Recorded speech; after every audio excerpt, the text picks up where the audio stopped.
O'zbekcha. Yurakni masaj qilish bilan tanishib o'tamiz. Bugun yurakni masaj qilishning asosiy sabablari kattalarga qalb yetishmovchiligi, yurak qon tomir kasalliklari va yurak ichimi yetishmovchiligidan so'ngra odamda o'lim holatlari, oldi holatlari, klinik o'limlar bo'lgan paytda, keyin bemorning hushi joyida bo'lmagan holatlarda biza qilinadigan qalb masajlarimizni foydalaridan ko'rsatib o'tamiz. Qalbni, o'sha yurakni masaj qilishning 5 ta qoidasi bor. Birinchisi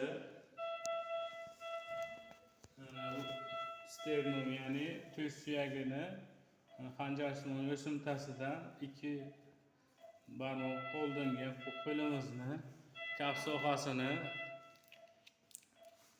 cherini bosib, ustidan bu qo'limiz bilan ushlaymiz.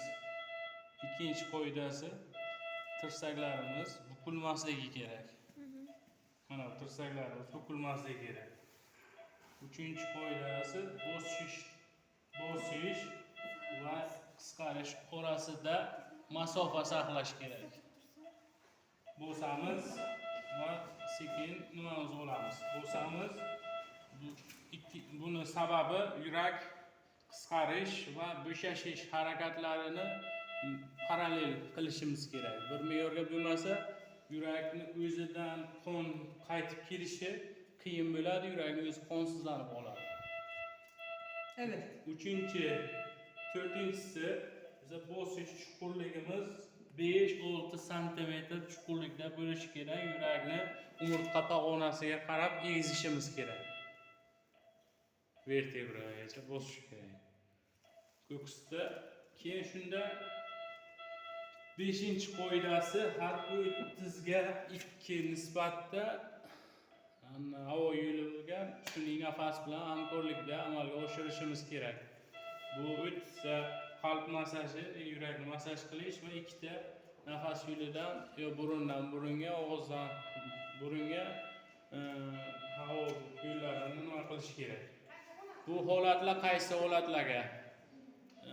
Qorinchalardagi tashikardiyada, arterial fibrillasyonda, klinik o'lim holatlarida, apnoe holatlarida biza qalb masaji va sun'iy nafas yo'llarini ochish nima qilishlarini ko'rsatib o'tamiz. Shuni 5 ta qoidalari. Yana qaytib takrorlaymiz. Birinchisi, ko'krak qafasiga to'g'ri qo'lni qo'yish.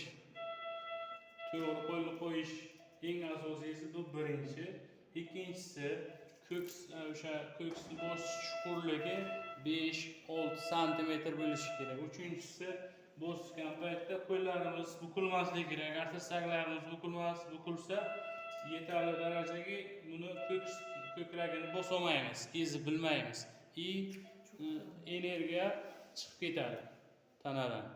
To'rtinchi sababi ko'ksni bosgan paytda va ko'tarilgan paytda araliq masofasi, ya'ni yurak siklini me'yorlashtirishimiz kerak. Bosishi 0.5 sekund bo'lsa, ko'tarilishi 0.3 sekund sikl bilan harakat qilishimiz kerak. Agar bu harakatni normallashtirmasak, organizmda yurak o'zi qonsizlanib qoladi.